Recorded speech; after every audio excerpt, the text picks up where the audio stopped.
Yeah, we've discussed this before. We all make mistakes. We all deny making mistakes, or we pretend we didn't make a mistake, or we hide our mistake.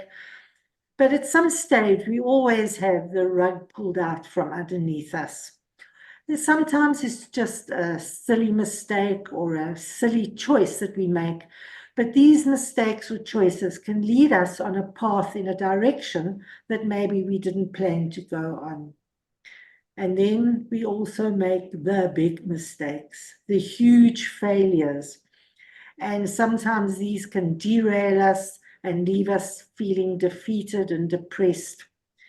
So the whole idea is finding your feet after failure is to find ways, use tools and techniques and tips that will help you overcome that, to navigate your way out of that situation. And my guests who appear on this program are great at sharing their tools and techniques and tips based on their own mistakes and failures. So today I am so grateful to have with me Marie Le Roux. Hi, Marie. Lois, it's lovely to be here with you. And I love the way that you open up the dialogue around failure because it's so stigmatized and it does not need to be an F word. It can be such a gift. With an F in the middle of gift. Mm. So, Marie, do you want to just introduce yourself to our viewers? Thank you, Lois. Yes, my name is Marie Le Roux. I work as a media strategist nowadays. It's not my first life. I spent many years in the Far and Middle East where I was first teaching English, then I was teaching teachers to teach English, and then I was training on how to be a more engaging teacher. And during the course of all this, I had a little surprise in my life. We'll talk about that later because that's my big gift of a failure. And that then led me to where I could return from living in wonderful, exotic places and amazing countries to coming back to my home country, having my reverse culture shock, and seeing what it was that really excites me. And it turns out what really excites me is your visionary message, the call to share a message with the world that we all seem to have. And that is what led me towards media strategy. Fantastic. So, your visionary message, what is your one line? What is your visionary message? Well, my visionary message is that your visionary message does matter. Life has such a way of sending us in so many directions, and that can often feel like a failure. It can often desensitize us to the thing that we really feel we are here to do. And my visionary message is that returning to that, there are ways to go and live that message. And that is getting out of failure. Great. Well, one of my visionary messages is finding your feet after failure. So Maria and I both worked in the Middle East at different times and in different locations and doing different things. But it's interesting because Oman is a country that many people are not even aware of. So it's so fabulous to speak to somebody who's shared some of my experiences. So when you tell a story about your experiences in Oman, Lois, and I think we have the same mutual thrill that, oh, I was there. Yes, I know that place. I've been there, and I know exactly what the people would say, right? Probably bukra, inshallah. Right? Yeah. So, Marie, do you want to share with us a small mistake that you've made? Yes, I think a small mistake that shows something that I know I should have known, I know I do know, and yet I made the mistake anyway, was a lack of using my self-knowledge. Something I know about myself is that I like to have time to think about things before I do them. And one of those things I like to have time to think about is my week. And so I usually book out my Monday morning so that nobody can book me. I don't need to go anywhere. I don't need to do anything. I can focus on my week so that the rest of the week can be like a hot knife through butter. But recently, I've had so many wonderful opportunities to do things on Mondays that I have booked in the occasional little thing on a Monday morning. And guess what happened? The rest of the Monday morning just filled up and started spilling over into Monday morning, 5 a.m., 4 a.m., sometimes 3 a.m., and sometimes even all the way back into the weekend, so that I actually felt I could not find my feet on a Monday morning. So that was a small mistake with some rather big consequences. And what advice would you give yourself to ensure that this doesn't happen again? It's a very good thing to test on something so small, right? Because I think it is just listen to yourself, know yourself, and use that self-knowledge. And of course, adjust your course. So as of the Monday after next, because I've still got one that's full booked, my Mondays are mine again. Okay, great. So you've got quite a story to share with us. Over to you. Thank you so much, Lois. Since our context here is finding your feet after failure, and I love the way, Lois, that you spoke about sometimes the rug is just swept from under us. I'm very happy to say the rug is firmly back under my feet for now, because things happen that we don't always have the complete control over. But it makes me ask, what is failure? And to answer that, I think it helps if we say, what is success? And for me, success, you've got a clue from my visionary message idea. Success is when we can live our purpose. For me, success is when I know I am living my purpose. And when I fail to do that, that is when it feels to me like I'm in failure. And the funny thing about both success and failure is that they build momentum. So when we feel we're on that upward spiral, it's all great, right? I'm succeeding and I feel successful and I do the successful stuff and everything gets better and better and better. But the same is true about the downward spiral of failure. And when I think this applies to anybody who feels that they're failing, but especially when it comes to purpose, because purpose drives so much of what we do. So for me, when I felt that I was not able to live my purpose, I got into this downward spiral and the momentum becomes irresistible. And you're like that little in the drain, you know, where it just starts spinning around and around and around until you feel you disappear into it, or at least that was how I felt. But to get a little Before bit, you move on, yes, to live your purpose, how do you know what your purpose is? Big question. it's the big question. It's the big question. And my biggest thought on this, because purpose is so central to keeping us motivated and focused and on track and feeling satisfied, feeling successful. The most liberating thing I've heard about this is that what if you don't have just one purpose? So let's start there. Instead of the big bolt from the blue, this is why I was put on earth, which seems like one hell of a heavy load to put on your own shoulders. How about what are my purposes? Maybe one of my purposes is to be a community member. My purpose could be to serve my clients in whatever I do. If we can start there, I think that tunes us in better to this idea of purposes. And the idea of multiple purposes is coming up with a guest, or the person who shared that with me is a guest on your show very soon, later this week. So yes, more to come about that. Okay, sorry to interrupt. Carry on. It's such a great question. For me, I feel that there is a sense of purpose that I'd always felt in my life and in my world. And one of the great ways to access this purpose is to actually go back all the way to the time before all these responsibilities came to sit on our shoulders, to the time before we thought, okay, I can do what I love or I can pay the rent, to the time maybe before we even experienced our bodies changing and starting to send us in different directions, to the time when we were really little and we could just do what we wanted to do. And if I think about the things that I did when I was a 4-year-old, 5-year-old kid, there are some very distinct patterns that emerge. And the things throughout my life that have always made me feel really close to that are always the same. So for everyone, they might be different. For me, there was a resonance around especially nature.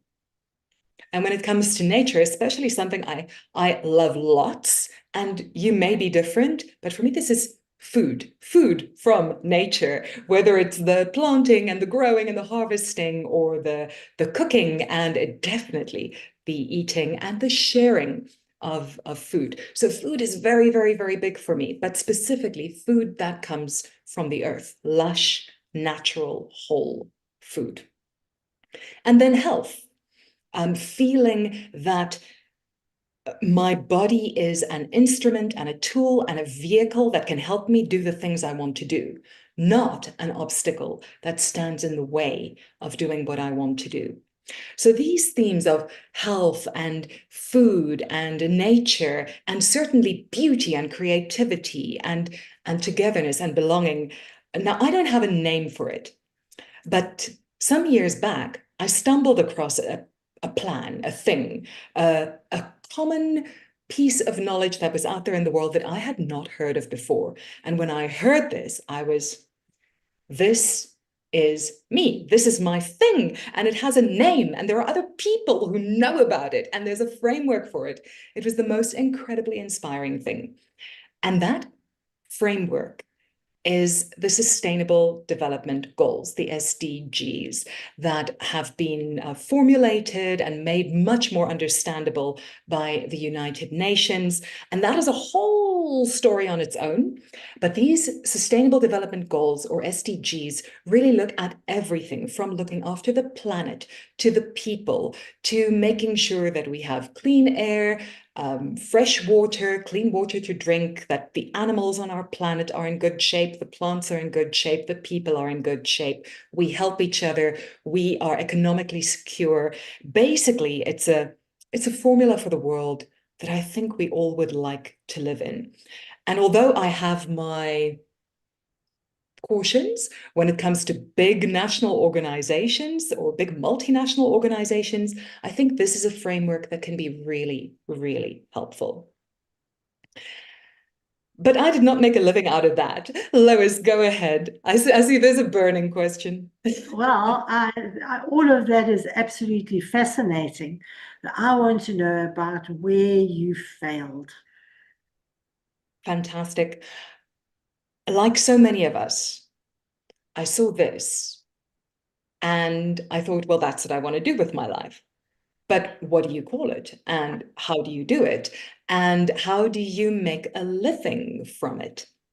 And I didn't have an answer for this. And in the meantime, I thought, well, while I wait, I'll find one of my purposes. And one of my purposes was, well, I want to see the world. And that was how I started traveling. Teaching English was my avenue into first Taiwan, where I got to live in the country, learn a bit of Mandarin. Then later I had a chance to live in Oman, learn the culture and a bit of the language there. In Malaysia, same thing. And then something happened that pulled that rug out from under my feet. Because my only sibling, my younger brother, was in a car accident and he sustained a brain injury. And this left him where he could, well, he was in a coma for a long time. His survival was dubious, but he came out with limited use of his arms, virtually no use of his legs. He was bedridden for a long time, gradually recovered a little bit.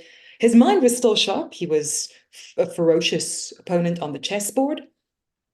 But ultimately, it meant I had to go and say, will I carry on with my exotic life, living in wonderful places, or will I come home and be there for my family? I returned. I eventually saw that he's not making progress in the way that I would like to see that he's making. failure, right? I felt surely I should be doing more. So my first step was come back and support the family.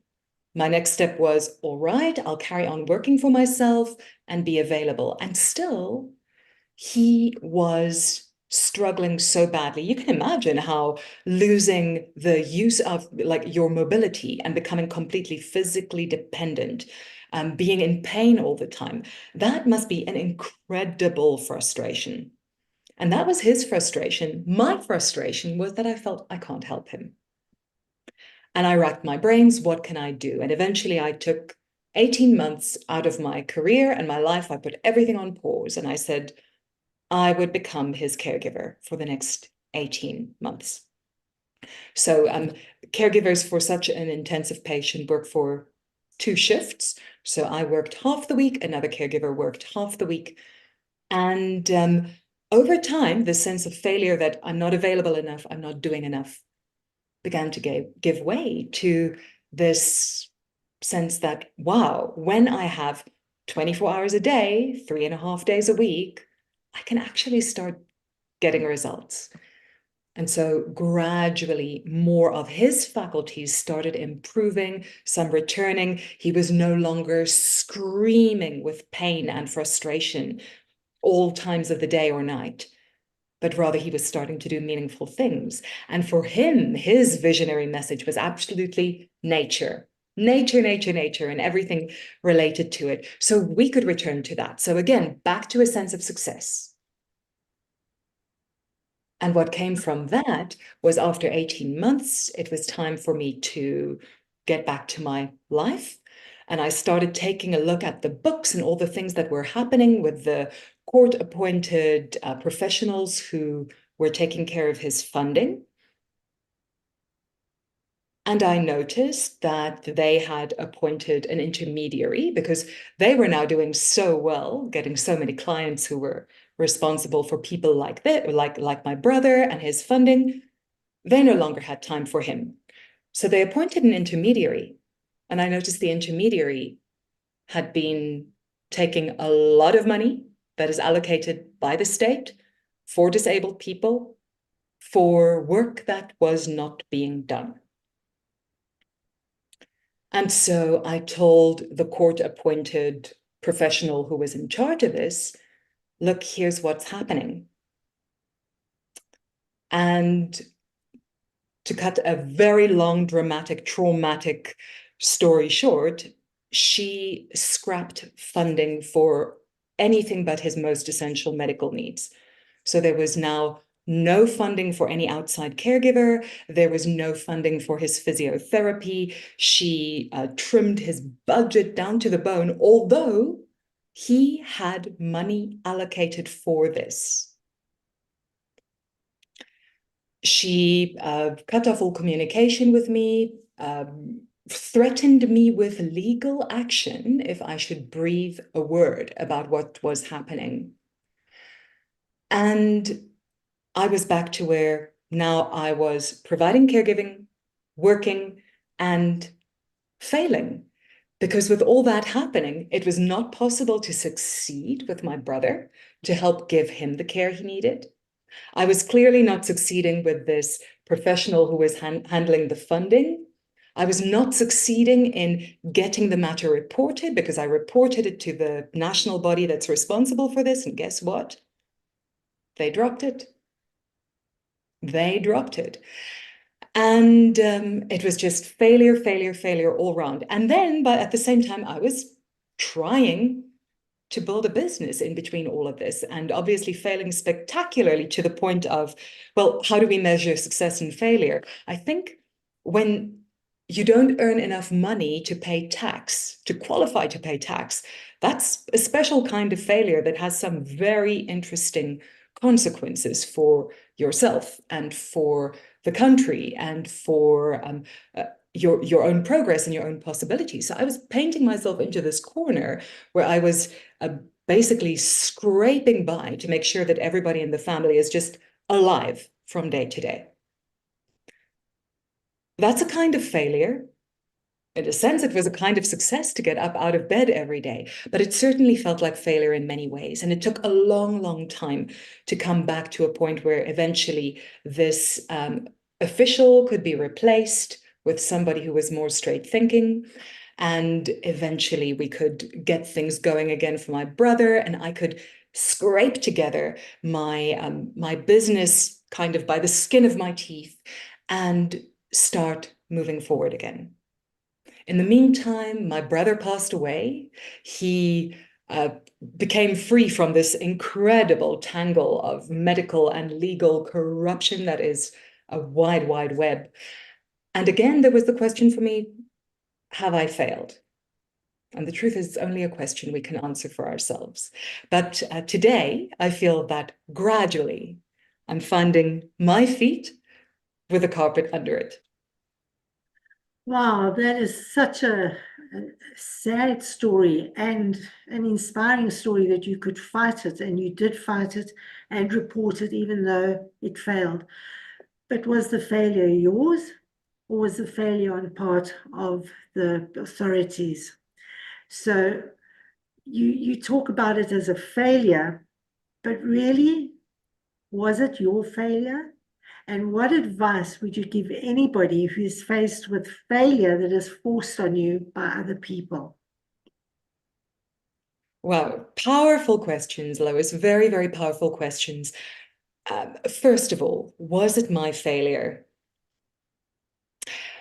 If I can see failure as a gift, why would I turn it away? Right? The failure, when it comes to a certain point, is blaming the people, naming, blaming, shaming, which I could do here, apart from the, threat of legal action, if I should.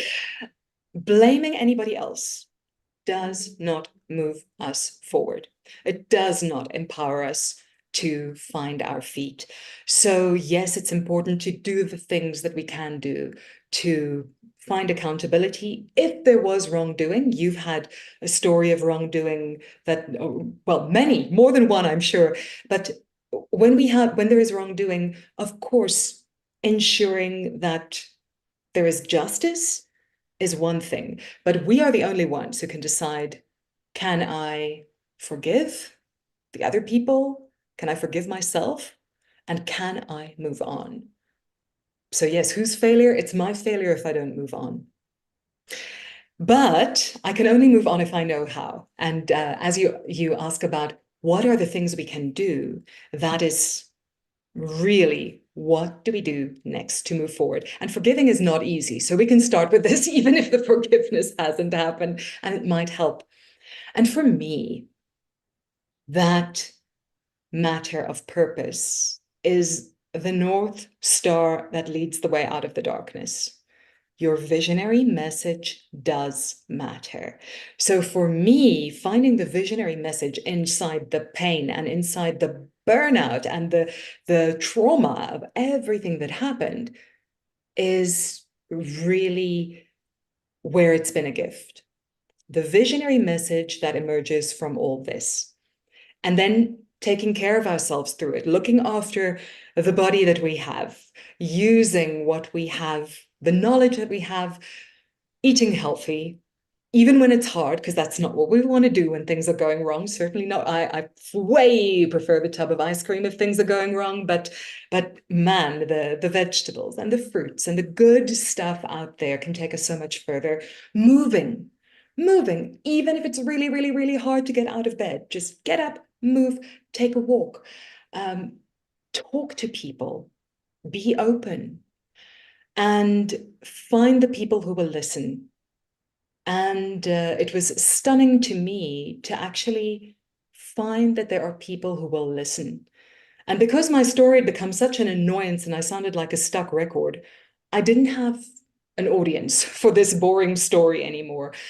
And one day I met somebody who was willing to listen all the way through, not to tell me anything, not to give me any advice, just to listen for hours on end. And being listened to in that way literally saved my life and probably a few others. And yes, and that once again is a guest who will be on your show later this week. And that was Ian Hatton of Totally Morpheus. And the philosophy that he shared with me is in his book that's coming out this week, this Friday, in fact. So there is a route through this, and we don't need to do it alone, but we've got to look after ourselves. This is what we've got. Fabulous. And in the chat box, first of all, we've got a message from Totally Morpheus saying he loves the idea of having multiple purposes. And I agree with that. It's great to have multiple purposes. And what you said is so important. You've got to know yourself before you can set those purposes, to really understand who you are, to listen to what people are saying, and to adjust as you go through life, to adjust to the changes that are happening around you and the failures. And you said a couple of things that fit in with my formula. I've got a formula called PLIFM in terms of how you overcome failure. And the last 3 steps of PLIFM, it's pick yourself, laugh, learn from your mistakes. And then it's forgive yourself and forgive others. And you mentioned that. So it's so important that you learn to forgive. And then you said, moving forward. You've got to move forward. You can't sit there and dwell in the negativity of whatever has happened. You have to take that step. Even if it's one tiny step forward, you've got to start moving forward. And so, yes, that fits in with my PLIFM formula very, very well. And I think I'm going to have to add it into my formula. Find a friend. You found somebody who would listen and support you, and it's that listening that's so important. People tend to want to pass judgment, pass opinion, guide you rather than support you by just listening. So you're very fortunate to have that. Got a message here. Such a powerful interview. Thanks, Marie, for being vulnerable. Thank you. Yes, absolutely. For sharing such a hard story and saying that you failed, even though, as I said, I don't believe it's your failure, but you have moved on, you have picked yourself up and moved on, and that's admirable. So even in the line of such a sad, how long ago was this terrible experience? Ooh, it was the worst part of it, let's say between funds cut and like at least moving forward with a new person in their place. And because someone like that has to be reappointed by the court. Now, court doesn't function terribly well. So at the moment, let's hope soon. But it was basically an 18-month period between the beginning of 2021 and the middle of 2022. It's still fairly recent, so it's still raw. Oh, wow. But it's So, amazing how I heal.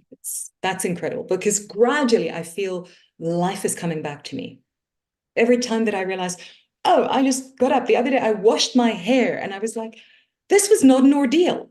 Washing my hair was not an ordeal. And it was such a revelation because people don't realize when you're in burnout and when you're in trauma and recovering, things seem impossible. And you don't know that until you've experienced it. sure. Well, you've certainly been through a lot and you've come through smiling and as was said in the chat, vulnerable, and you've got a really strong message to share, and especially about your visionary message, knowing that and living that. So wonderful. Any final tips that you could give anyone for overcoming not only those kind of failures that are not of your doing, but failures that you are responsible for? Ultimately, I believe that we have a little core of peace deep, deep, deep inside of us, no matter what's going on. And if in a moment, no matter what is happening, we can just take that teeny tiny little moment, breathe into it, and find that peace, moment by moment, we can get through these things. Oh, wow. Okay. Take it moment by moment. How can people contact you, Marie? The very best place to find me is on LinkedIn, and I'm Marie-Therese Le Roux. And if you can't find that, just look for the Media Strategy Mafia Boss. But on YouTube, my channel is Yazzie Media. So the easiest place, if you're watching on YouTube, go straight through, just look for Yazzie Media, and it's Yazzie Media Virtual Media House.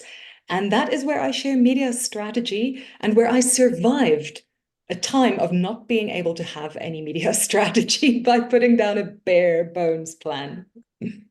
Okay, I'll put all that information after this. I'll put it in the description below. And you can contact me. I can help you find your feet after failure by following my PLIFM model.